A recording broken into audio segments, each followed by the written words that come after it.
All right, hopefully you didn't just skip to the next video. Hopefully you did try it before you're checking this out.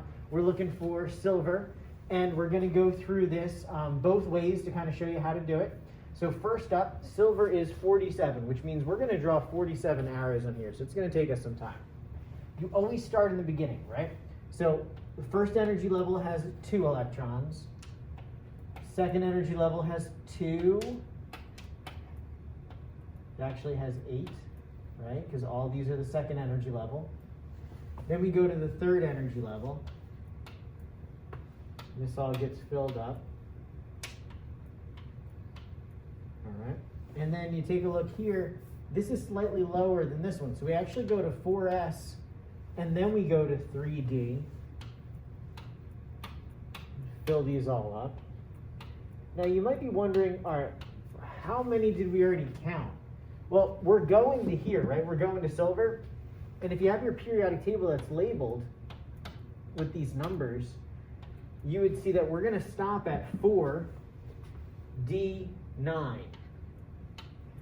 So we're going to stop at 4D9, which is right here. All right, well, actually it's over here, but we're going to stop in this region right here once we get there. Okay, so after 3D, the next one is 4P.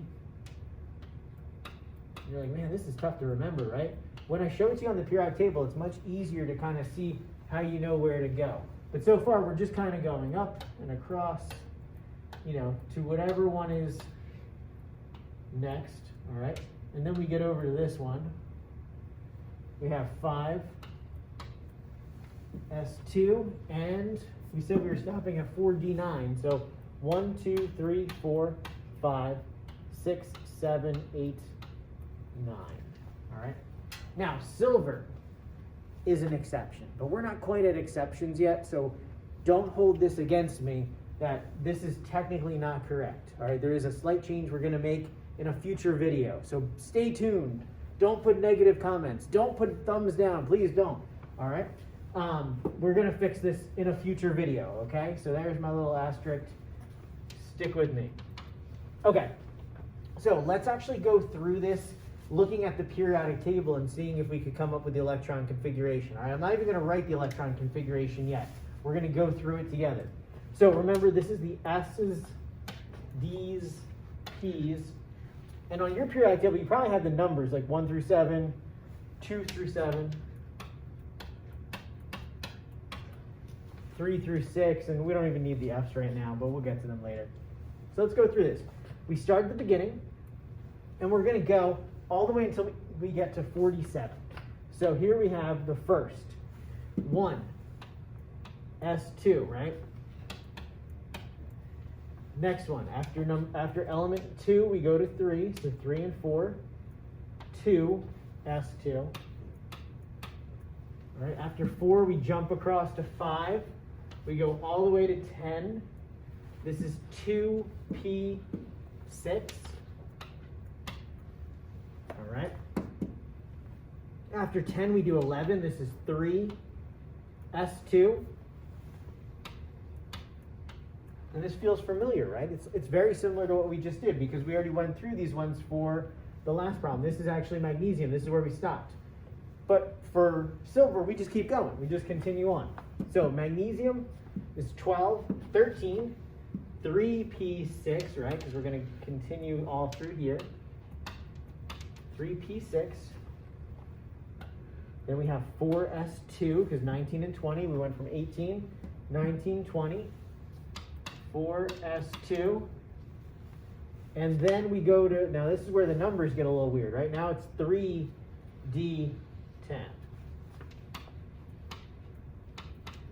And you're probably wondering why that happens. The reason that it happens is the first energy level has 2 electrons, right? The second energy level has 8. First energy level has 2. Second energy level has 8.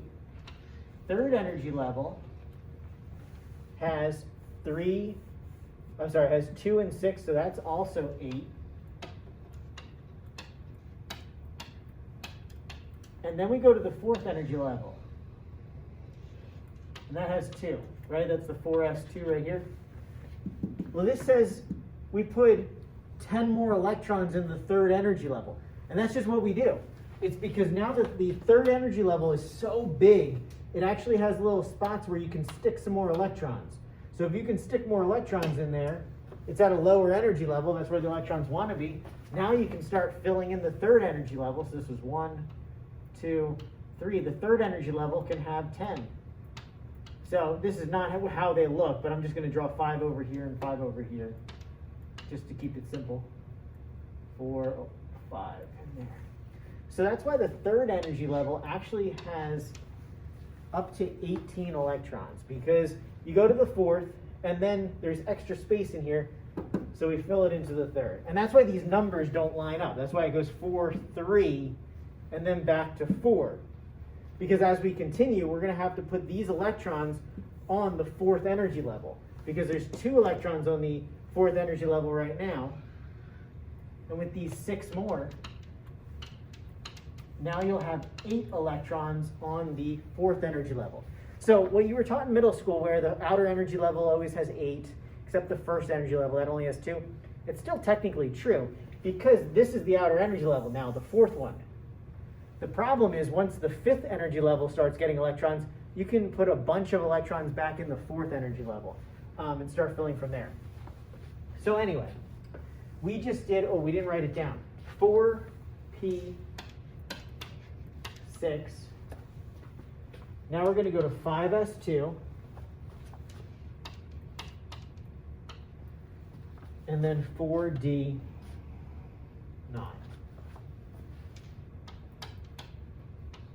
And we already said that, hang on, don't thumbs down this. It is technically not correct, but I'm going to show you why that gets moved around in a later video. Okay, so for right now, while we're just kind of learning the basics, let's leave it as that. Okay, so for right now, that's okay with me. All right, nice job. So what did we do? We went over how to draw the arrows. We went over how to use the periodic table to write the electron configuration. We also went over why some of the numbers are out of order and what it actually means. It actually means they're filling a different energy level, all right? So hopefully that'll help you understand how to do electron configuration. Stay tuned to more videos where we go over the correct answer for this when we talk about exceptions and some other things.